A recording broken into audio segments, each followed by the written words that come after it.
Hello, everyone. My name is Christopher Paternoster, and joining me here today, I have. I'm Ty Markle. Daniel Toronto. And Gary Devaney. And today, we're going to be covering building relationships and creating a positive classroom culture in phys ed. And the grades that we're working with today are grades 9 through 12. So we are dealing with high schoolers. So in about a couple minutes here, we're going to split up, and we're going to each cover one big topic.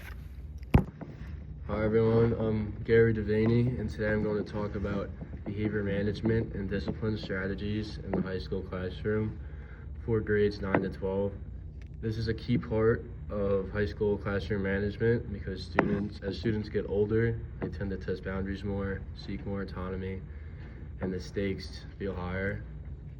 First, I'm going to talk about the challenge of behavior in high school.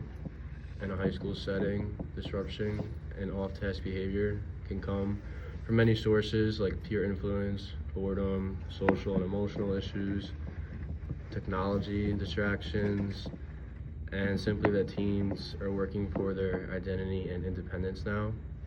Because students are more mature than elementary or middle school students, the strategy should shift accordingly, not just sit down and tell them to be quiet, but opportunities for self-regulation, responsibility, and meaningful consequences. If rules are inconsistent or if the teacher's response varies day to day, you lose your credibility, so consistency is crucial. Establishing clear expectations, reinforcing them, and following through with them helps students understand the boundaries and the consequences. And next, I'm going to get into traditional discipline versus modern alternatives. Traditionally, many high schools have used exclusionary discipline like detentions or suspensions, and often under zero tolerance policies. But research shows that relying heavily on these measures can undermine the classroom environment and reduce instructional time and increase disengagement in the classroom. For example, the Learning Policy Institute reports that exclusionary discipline ultimately increases misbehavior, undermines school climate, reduces achievement, and increases dropout and incarceration rates. Therefore, many schools are moving toward more rational and proactive discipline strategies and approaches that emphasize relationships, communication, restoration, and student responsibility rather than just punishing them. Now I'm going to talk about restorative practices in the classroom. One of the more promising strategies is what's called restorative practices. These are designed to build community, teach interpersonal skills, and repair harm when conflict occurs, and proactively meet student needs so misbehavior becomes less likely. In high schools, studies now show that when restorative practices are implemented well and effectively, they can significantly improve student behavior, the school climate, and reduce disciplinary incidents. The University of Chicago Education Lab study with Chicago high schools found that schools using restorative practice saw a 35% reduction in student arrest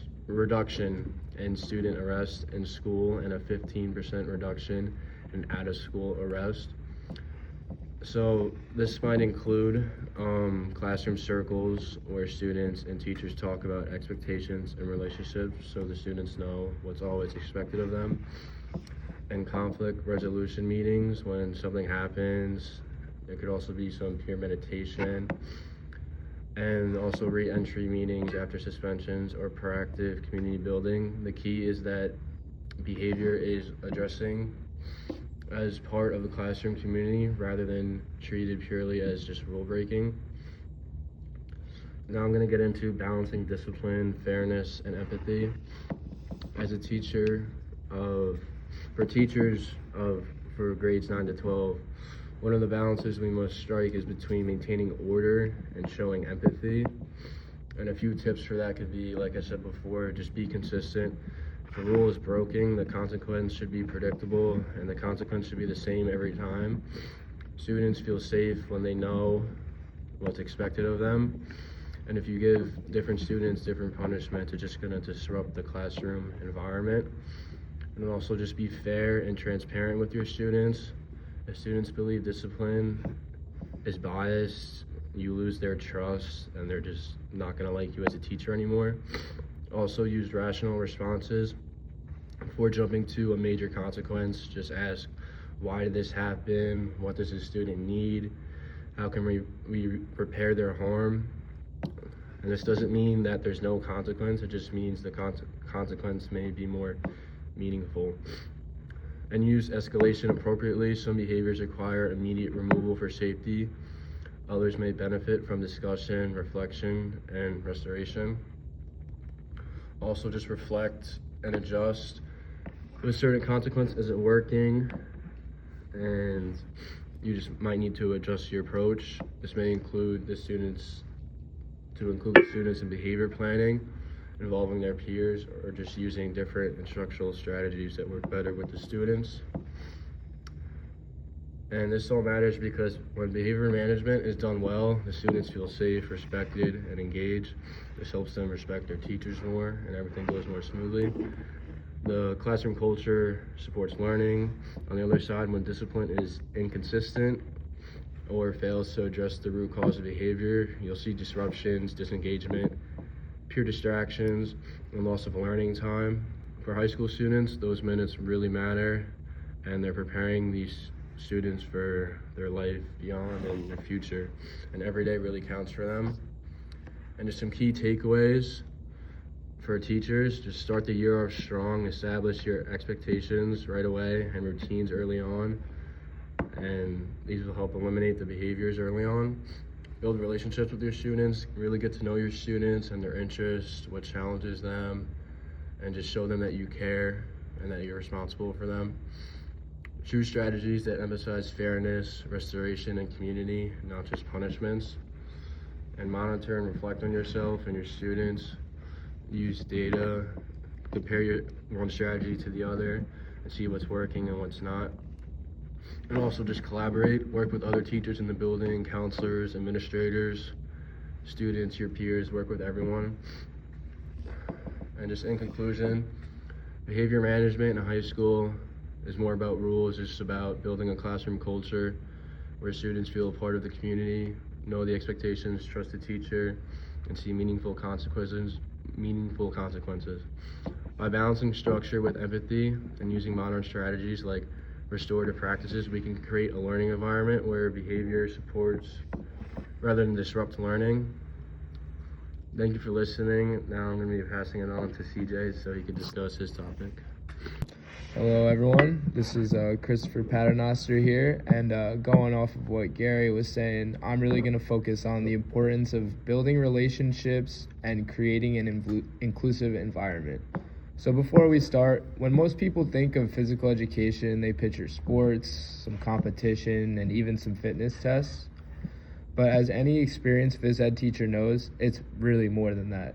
Physical education is one of the only subjects where every student, regardless of their skill or background, they learn side by side, they move together, and they cooperate, building these really important life skills together. So let's talk about the importance of relationships in a classroom. To me, relationships are the heart of everything we do in physical education, high school students especially. In grades 9 through 12, they are navigating some of the most changing times of their lives. They're developing these identities, facing peer pressure, online media, and they're often feeling self-conscious about their bodies. For many, physical education can either be a safe space to grow or a place of discomfort. But as teachers, our job is to make sure it's the first one. And that starts with connection. Simple things like coming in every morning, greeting your students, learning each student's name, then greeting them even when they leave. Showing a genuine interest in who they are will go a long way with your students. Students can tell when you care, and if your energy is not there, then their energy won't be either. When they know you respect them, they're far more willing to take risks, try new things, and push themselves beyond their comfort zone. I like to think of it as this: before students can care about what you're teaching, they have to know that you care about what you're teaching. Even if you're not knowledgeable in the subject, you should take the time and learn it. Building those connections doesn't always happen during instruction. It might be small moments, a quick check-in before class, asking how their weekend was, or if they're an athlete, how they played, how their game went. Just giving encouragement when someone's struggling. When you notice and acknowledge effort, not just performance, you're showing students that their worth isn't tied to their athletic ability. It's tied to their attitude and persistence. So another thing with building relationships ties into creating an inclusive environment. Now, one of the biggest challenges in phys ed is creating a culture that includes everyone. Everyone is different. In every high school gym, you'll have a mix of some athletes who love competition and some students who don't even want to be there. And some students even had negative experiences in past phys ed classes before. So to build an inclusive culture, it's important to shift the focus from winning to learning and improving. This means celebrating personal bests, highlighting teamwork in classrooms, and promoting effort over outcome. For example, instead of saying, let's see who runs the fastest, let's try saying, let's see how we can all improve our time today. That small change turns competition into collaboration. Another key piece is giving students choice and voice. One thing we learned in SUNY Cortland is challenge by choice, and this is a great way to create an inclusive environment. Allowing them to pick between fitness stations, decide warm-ups, and even pick the music can create an extremely inclusive environment. When students have input, they're more engaged and feel respected as individuals. Inclusivity also means being culturally responsive. Incorporate activities and games from different cultures and backgrounds. Teach your students about global movement traditions that are not just mainstream sports, even chook ball. And lastly, I'm just going to talk a little bit about establishing a positive classroom culture. Once relationships are strong and inclusivity is emphasized, the next step is bringing the overall classroom culture. Culture is what holds everything together. It's the tone, the energy, and the shared expectations that guide behavior. A positive phys ed culture starts with clear expectations, like Gary was talking about earlier. So I'm going to finish up in my area, and next up we have Ty. Thank you. Okay, thank you, CJ, for passing it on. My name is Ty, and today I will be talking about one of the most important pieces of classroom management is the classroom environment and its structure. So when we talk about classroom environment and structure, we're really talking about how the space is set up, how routines are organized, and how the teacher sets expectations. In a phys ed class, this means things like where students line up, how the equipment is used, what signals are followed, and how students transition between their activities. For high school students, this is a huge deal. They're older, they're more independent, and sometimes more easily distracted. Having structure keeps things running smoothly and helps everyone stay focused. So I pulled up a couple articles from research. This one's from Roman Saya in 2022. It's called The Effective Learning Environments in Phys Ed. It found that both preventative and corrective classroom management strategies made a big difference in how students behaved and learned. In other words, when teachers set clear rules and routines ahead of time and follow through consistently, the class runs better and students feel more motivated. Another article that I found in 2019, it was written by Brooke Stone, and it looked at how the layout of a classroom, even in physical education, affects learning and behavior. The research found that when spaces are organized and teachers plan how students move from place to place, students are more engaged and less likely to act out. So said again, the setup and structure of the environment really shape how students respond. I'm just going to break this down to a few key parts of what makes a really strong PE environment. First, there's the physical layout, where students start, where the equipment is placed, and where transitions happen. Second, the routines and signals, like a whistle blast or a countdown, or even hand signals to move to the next station. Last is the rules and expectations. The teacher will post clearly what is talked about throughout class and talk about it often, so students always know what's expected. And finally, grouping and movement flow, how students rotate through activities, switch partners, or line up at the end of class. When all these parts work together in a classroom, the class feels organized and it feels safe. I'm gonna put a real life scenario of what this example looks like. So imagine a high school PE class with about 30 students. The teacher starts with a whistle blast. Students jog to the warm-up zone and start stretching. After a minute or two, the teacher claps twice to get their attention and gives the directions for their next activity. Then students split into groups and rotate through different fitness stations, jump rope, agility ladder, whatever. And when it's time to switch, the teacher gives another clear signal. At the end of the class, everyone circles up for a cool down and a reflection. Because the routines in space are clearly structured, there's less confusion and fewer behavior problems. Everyone knows what to do and the class flows smoothly. When the classroom environment is strong, teachers don't have to spend as much time correcting behavior. They can spend more time teaching and motivating their students. That's why having a consistent structure is key, especially in grades 9 to 12 when students want independence but still need that guidance. A couple tips that teachers can use would be to include setting up equipment and zones before class starts, using consistent signals for starting, stopping, and transitions, posting reviewing rules regularly, making sure students know where to go during each part of class, and then reflections after the lessons, such as did the layout work or could the transitions be any smoother? Small adjustments like that can make a real big difference in the physical education world. Just to give a big summary to all of this, the classroom environment and structure set the tone for everything that happens in a PE class. As the research shows, a well-structured environment doesn't just prevent misbehavior, it helps students feel safe, focused, and ready to learn.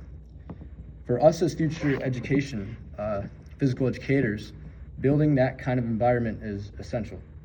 It's what allows us to spend less time managing chaos and more time inspiring students to be active, healthy, and confident. So that is my summary of classroom environment and structure. Next up, we have Dan, who will dive into another side of classroom management in high school PE. All right, this is Daniel Caranto, and today I'll be talking more about classroom management and engaging in motivated classroom. So classroom management is the main key part that allows engagement and motivation to really thrive, especially in a high school setting for grades 9 through 12. So this means creating an environment that consists of a fair and where expectations are clear and routines are easy to follow. So when students know what is expected of them, they can focus more on what they are learning instead of worrying about what will be coming next in the future. So strong management also means being organized, staying calm, and leading by example. And high schoolers respect teachers who are firm but understanding, and they listen and treat them like actual adults instead of little kids. An engaging and motivated classroom depends on that structure. When students feel supported and respected, they're more likely to participate and take risks and push themselves to improve more in what they are doing. So motivation grows when teachers recognize effort and progress and not just their performance. Simple things like encouraging teamwork, offering feedback, or highlighting leadership can shift the classroom atmosphere in a very positive way. Management isn't all about control, but it's about creating a space where everyone feels included and focused. Teachers can keep students engaged by balancing structure with flexibility and giving them multiple chances to make choices that lead to small tasks or set personal goals for themselves. In physical education, for example, allowing students to lead warm-ups, track their fitness programs, or plan a group activity with their peers keeps them active and invested while maintaining order and flow. Classroom management also supports engagement by keeping lessons organized and being able to transition smoothly. When students know how class begins and how to move between activities and how they end the day, there's less confusion and more time for meaningful learning. Positive reinforcement, like acknowledging good or bad behavior or respectful collaboration, builds a classroom culture where students want to contribute more to what they are learning. Over time, these small and consistent actions strengthens motivation and responsibility for students. When engagement and motivation and management work together, the classroom becomes a community, and students feel more comfortable sharing their ideas, trying new trying new things, and being able to talk to the class as a whole. The environment stays structured but welcoming, and organizing but still full of energy.